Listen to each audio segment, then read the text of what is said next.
حضرت عمر فاروق رضی اللہ تعالیٰ عنہ بدر کے میدان میں جب نکلے نا بدر میں، تو حضرت عمر سے حضور نے تجویز مانگی، فرمایا صف بندی کیسے کرے، کس طرح لڑنا ہے؟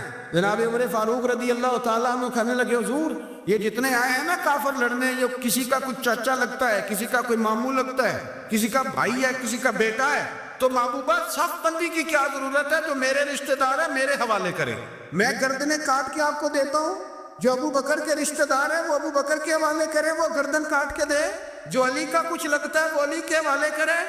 ہم دنیا کو بتائیں گے کہ اشداء علی الکفار، اشداء علی، اس کے لیے ہمارے پاس سختی ہے، کوئی نرمی، وہ ہمارا سگا بھی ہو تو اس کے حق میں کوئی نرمی۔ حضرت عمر نے اپنے سگے ماموں کی گردن کاٹی بدر کے دن، سگے ماموں کی۔ حضرت ابو عبیدہ بن جراح، سنو اسلام امن کا درس دیتا ہے، محبت کا درس دیتا ہے، بھائی اسلام ہی تو امن کا درس دیتا ہے، پر جڑی بوٹی کاٹنا بد امنی نہیں ہوتا، ظالم کا ہاتھ پکڑنا بد امنی، اور امن والے اور ہوتے ہیں بزدل، ان دونوں میں فرق ہوتا ہے۔ امن والا بننے کا کہا گیا ہے، بزدل بننے کا کہا۔ میرے نبی پاک نے جو بدر میں تلوار اٹھائی تھی، زرہ پہنی تھی، حضور علیہ الصلوۃ والسلام نے لوہے کی جیکٹ پہنی تھی، تو وہ بھی میرے رسول پاک نے امن کے لیے ہی پہنی تھی۔ میرے نبی پاک صلی اللہ علیہ وسلم نے احد کے دن جو ہتھیار اٹھائے تھے تو وہ بھی امن کے لیے اٹھائے تھے، وہ بھی امن کے لیے حضور نے ہتھیار اٹھایا تھا۔ ہتھیار اٹھانا بد امنی کی علامت نہیں ہوتا میرے بھائی، یاد رکھیں۔ حضرت ابو عبیدہ بن جراح نے میدان بدر کے اندر جب جنگ کا تبل بھجا، حالات بگڑے، جناب ابو عبیدہ بن جراح کہتے ہیں تاریخ نے ایک عجیب موڑ پہ مجھے لا کے کھڑا کیا۔ آپ فرماتے ہیں میرے لیے اللہ نے جو آزمائش رکھی وہ سب سے بڑی رکھی۔ فرمانے لگے جب میں میدان میں نکلا تو کافروں نے میرے سامنے جس کو لا کے کھڑا کیا وہ میرا سگا باپ تھا۔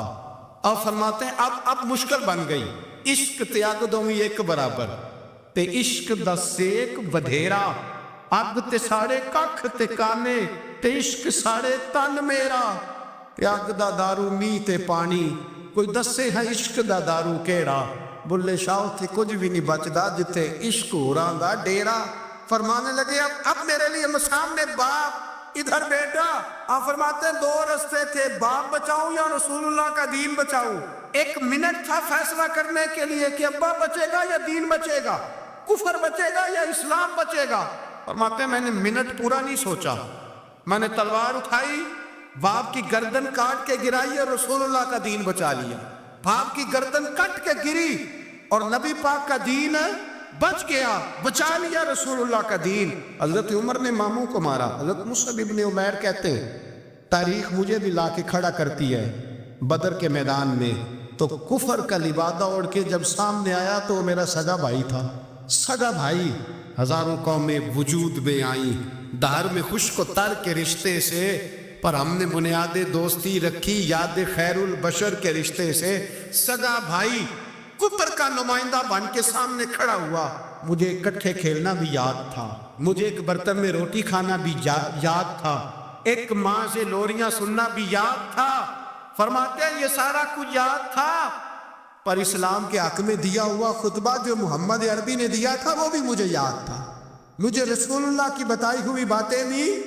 فرماتے ہیں میں سارا کچھ بھول گیا، پر مجھے اپنے رسول کا پڑھایا ہوا سبق نہیں بولا، وہ مجھے یاد رہا۔ میں نے پھر سگے بھائی کی گردن کاٹی اور میں نے وہ گردن کاٹ کے حضور کے پاس پیش کی، اور میں نے دنیا کو بتایا کہ ہمارے لیے اصل وہ ہے جو ہمارے رسول ہمیں حکم ارشاد فرماتے ہیں۔ یہ رشتے ہمارے لیے اصل ہے، ہمارے لیے اچھے تعلقات ہیں۔ کون سے اچھے تعلقات؟ کون سے اچھے تعلقات؟ میرا ایک دوست مجھے کہنے لگا امریکہ تو پیار ہی بڑا کرتا ہے ہم سے۔ میں نے کہا بالکل، قصائی بھی بڑا پیار کرتا ہے بکرے سے، بڑا پیار ہوتا ہے۔ آپ جو قربانی کے بکرے لائے تھے آپ کو پیار نہیں تھا؟ ذبح کرنے سے پہلے اس کو پانی بھی پلایا، چارہ بھی کھلایا، غسل بھی کرایا، پر آخر میں کیا کیا؟ بولے نا جی یہ والا پیار کرتا ہے امریکہ آپ سے، دیتا ہے کبھی کبھی پیسے، کوئی شک نہیں اس میں۔ وہ کہتا ہے وہاں زلزلہ آیا ہے تو اتنے لاکھ ڈالر دیتا ہوں، فلاں آیا، لیکن وہ والا پیار جو قصائی بکرے سے کرتا ہے، کہتا ہے جب موقع آئے گا تو میں چھری بھی پھیروں گا، اور اپنے وقت پہ آ کے وہ یہ میری مثال یاد رکھ لینا، امریکہ کا پاکستان سے اور مسلمان سے وہ والا پیار ہے جو بکرے کا قصائی سے اور قصائی کا بکرے سے ہوتا ہے۔ وہ چارہ ڈالتا ہے، موٹا کر کے ذبح کرتا ہے، پتلا ذبح کرنے میں اسے لذت نہیں آتی۔ او بھائی یاد رکھو حضرت ابو بکر صدیق رضی اللہ تعالیٰ عنہ. عرب کے لوگ جب جنگ کرتے تھے تو ایک ہاتھ میں ڈھال پکڑتے تھے، ایک ہاتھ میں تلوار پکڑتے تھے، لوہے کی ڈھال. جب دشمن حملہ کرتا تھا تو ڈھال آگے کرتے تھے. وہ کئی دفعہ ٹکرا کے ڈھال سے تلوار گر جاتی تھی. حضرت ابوبکر صدیق میدان میں نکلے، بیٹا کافروں کی طرف سے لڑنے آیا، سگا بیٹا. اور میرے مصطفیٰ کریم نے فرمایا اولاد بزدل کر دیتی آدمی، پر جب ایمان پختہ ہو تو پھر صحابہ نے اس بزدلی کی بھی پرواہ نہیں کی. سگا بیٹا کافر کی جانب سے آیا. حضرت ابوبکر صدیق نے تلوار سے حملہ کیا، بیٹے نے ڈھال آگے کی. جب صاحبزادے نے ڈھال آگے کی نا تو حضرت ابوبکر کی تلوار لوہے کی ڈھال سے ٹکرائی، تلوار گر گئی.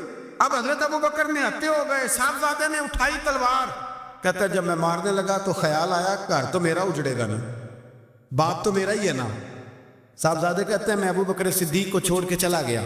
بعد میں مسلمان ہو گئے، کلمہ پڑھ لیا. ایک دن گھر میں بیٹھے تھے تو بات شروع ہو گئی.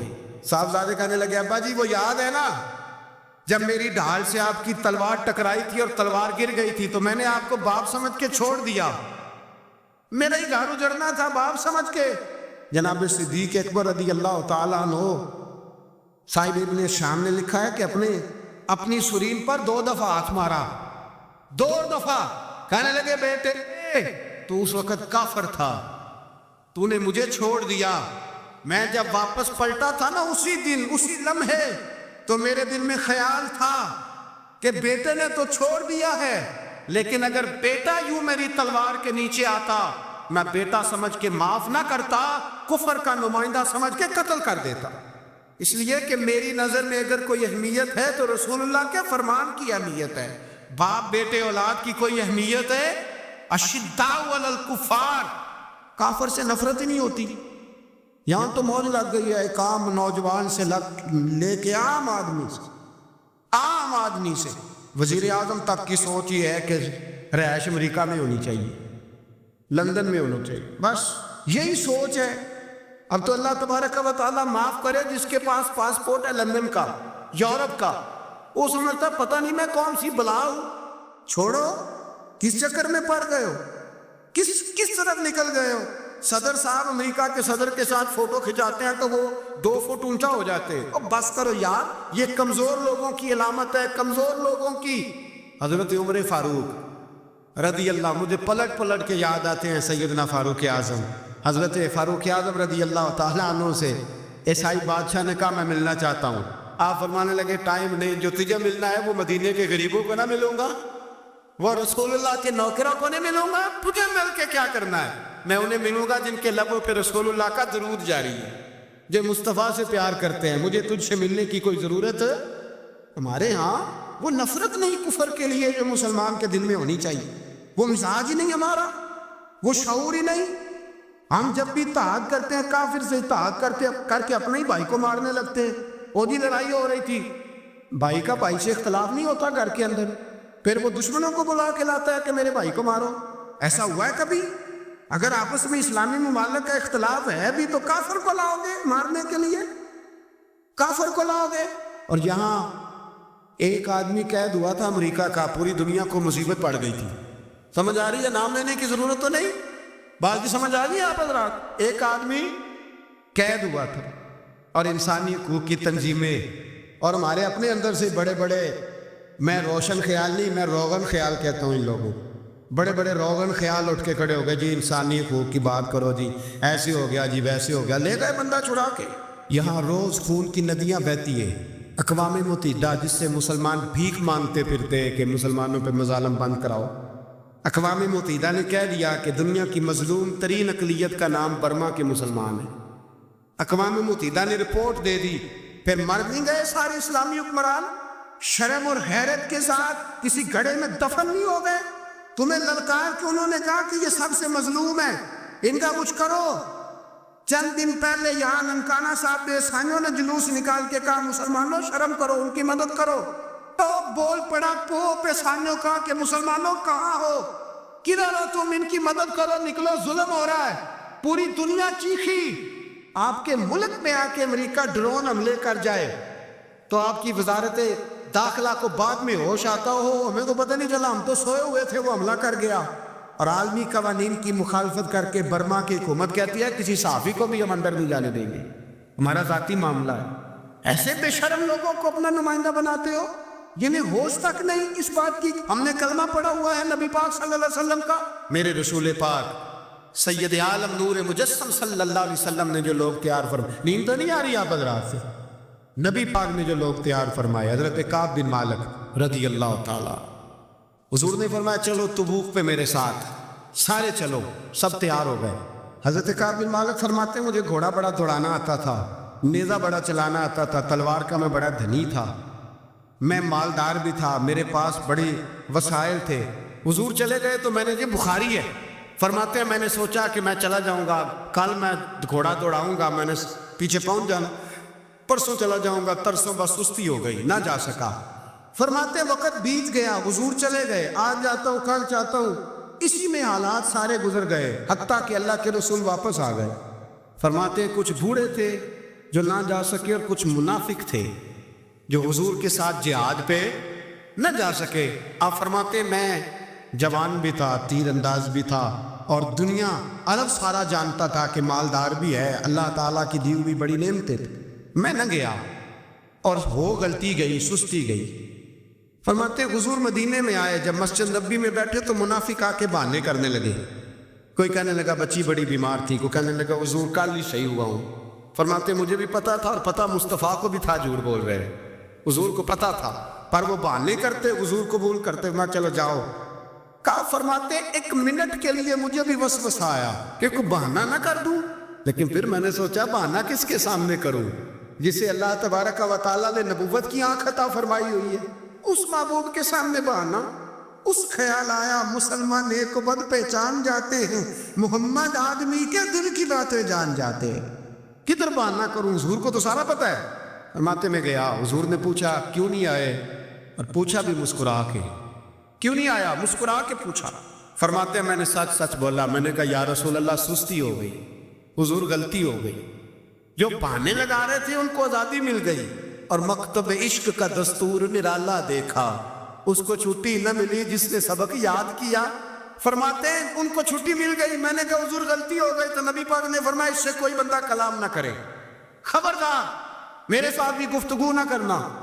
حضرت کعب بن مالک فرماتے ہیں میرا چچا زاد بھائی، خالہ زاد بھائی سارے رہتے تھے، میں کسی کو سلام لیتا تو کوئی جواب بھی نہیں دیتا تھا۔ فرماتے ہیں میں مسجد میں نماز پڑھنے آتا، پر صحابہ کرام کو حضور نے منع کر دیا تو مدینے کی گلیاں بھی ناآشنا ہو گئیں۔ فرماتے ہیں مجھے یوں لگتا تھا کہ مدینے کے در و دیوار بھی مجھ سے کلام نہیں کرتے، میں وہاں دعا منگیا کرو سنگیو کتے مرشد نہ رس جاوے، اے جنہاں دے پیر رس جاندے او جیوندے ہی مرے رہندے۔ کہا اس طرح لگا کہ جیسے حالات بگڑ گئے سارے میرے حق میں۔ آپ فرماتے ہیں میں مسجد میں آ کے بیٹھتا تو جب مجھے پتا تھا، میں جب آنکھیں ادھر کرتا تو حضور مجھے دیکھتے، اور جب میں نبی پاک کو دیکھتا تو حضور چہرہ پھیر لیتے۔ بول پڑے خواجہ غلام فرید صاحب، کہنے لگے میں ویکھاں تے میرا یار نہ ویکھے، جی میں نہ ویکھاں تو ویکھے، ایڈے نصیب کتھوں تتڑی دے، او میرے وچ ویکھن دے ویکھے، غلام فریدا او بوے یار دے مریے، فامے ویکھے یا نہ ویکھے۔ آپ فرماتے میں سید عالم صلی اللہ علیہ وسلم کو دیکھتا تو حضور رخ انور پھیر لیتے۔ حضرت کعب بن مالک رضی اللہ تعالیٰ عنہ فرماتے کہ حضور کا حکم آیا کہ بیوی کو علیحدہ کر دو، بار پہلے کوئی نہیں بات کرتا، اب کہا بیوی کو علیحدہ کر دو، تو میں نے کہا حضور طلاق دے دوں؟ فرمایا نہیں میکے بھیج دو، طلاق نہیں دینی۔ فرماتے ہیں بال بچہ بھی چلا گیا، نہ گھر میں کوئی نہ باہر کوئی، تنے تنہا۔ آپ فرماتے ہیں زمانہ جانتا تھا، عرب کے صوبوں میں بات پھیل گئی کہ کعب بن مالک جیسا سردار، مالدار، گھوڑ سوار، تیر انداز، نیزہ باز، اتنا بڑا سیانہ سنجیدہ آدمی جدا کر دیا نبی پاک نے۔ فرماتے ہیں غسان کے عیسائی بادشاہ نے مجھے خط لکھا۔ حضرت کعب فرماتے ہیں بڑی آزمائش تھی، پر یہ مصیبت سب سے بڑی تھی۔ غسان کے عیسائی بادشاہ نے خط لکھا، اس کا آدمی مجھے ڈھونڈتا پھرتا مدینے میں، میں ملا تو خط اس نے مجھے دیا۔ خط میں یہ نہیں لکھا تھا کہ کافر ہو جاؤ معاذ اللہ، یہ نہیں لکھا تھا عیسائی ہو جاؤ۔ اس نے خط میں لکھا کہ کعب ہم نے سنا ہے تمہارے نبی نے تمہیں چھوڑ دیا، ناراض ہو گئے، تم تو اس قابل تھے کہ صوبے کے گورنر بنائے جاتے، تم تو بڑے عہدے کے قابل تھے، تمہاری تو شہرت ہے سارے علاقوں میں، تم آ جاؤ ہمارے پاس، ہم تمہیں بہت بڑا عہدہ دے دیں گے۔ حضرت کعب بن مالک فرماتے ہیں اب میری چیخیں نکلی، اب میں تڑپ کے رویا، میں نے وہ اس کا خط پکڑا اور جلتے ہوئے تنور میں ڈالا اور مسجد نبی میں سر سجدے میں رکھ کے میں نے کہا اے اللہ میرا ایمان اتنا ہی مشکوک ہو گیا ہے کہ کافر کہتے ہیں میں ان کے ساتھ مل جاؤں گا، اے اللہ میرا ایمان اتنا مشکل کافر سمجھنے لگے ہیں کہ میں مسلمانوں کو چھوڑ کے ان سے اتحاد کروں گا۔ یہاں لوگ کہتے ہیں ہم نے پریشر کے لیے ان کو ساتھ ملایا ہے، ہم نے پریشر کے لیے کافر سے سمجھوتا کرو گے، اپنے بھائی پر ظلم کرنے کے لیے بے ایمانوں کے ساتھ دوستی کرو گے۔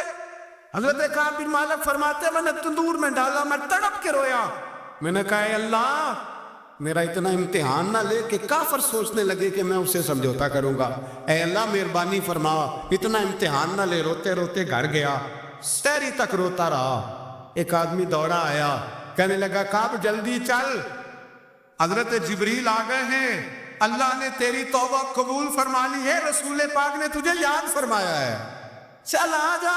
حضرت کعب بن مالک فرماتے میں قدموں میں گرا اور میں نے کہا محبوبہ میرا سارا ہی مال لے لے، حضور میری ساری صلاحیتیں لے لے، رکھ لے سارا کچھ، مجھے وہ مال نہیں چاہیے جو آپ کے دروازے سے دور کر دے، حضور وہ دولتیں میرے کس کام کی جو آپ کے دروازے سے دور کر دے، بے نور بے چراغ جو محفل ہو پھونک دو، اعظم بلا سے اپنی وہ ہستی ہی کیوں نہ ہو، جو چیز اس کی راہ میں حائل ہو پھونک دو۔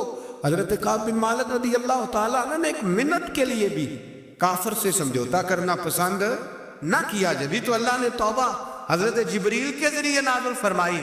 میرے بھائی یہاں منٹ پہ سمجھوتا ہے، منٹ پہ بڑا رولا ڈالتے ہم، بڑا شور ہے چائنا کی دوستی، چائنا جیسے کہے برما کی حکومت ویسے کرتی ہے، اس کا اثر اور رسوخ ہے ان کا، آپ نے کیوں نہیں ان سے کہا کہ ان کو منع کریں؟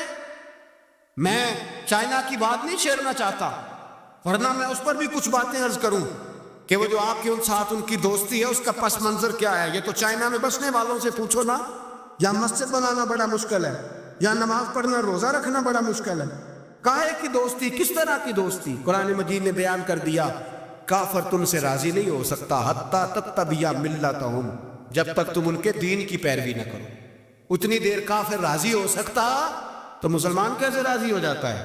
بھائی میرے مصطفیٰ کریم سید عالم صلی اللہ علیہ وسلم کی امت کے جو اجزاء ترکیبی جو بنائے امت قرآن نے بیان فرمائے، ان میں پہلا یہ ہے کہ اشداء علی الکفار، مسلمان کافر پر سخت ہوتا ہے، اور دوسرے نمبر پہ فرمایا رحماء بینہم، آپس میں رحم دل، آپس میں۔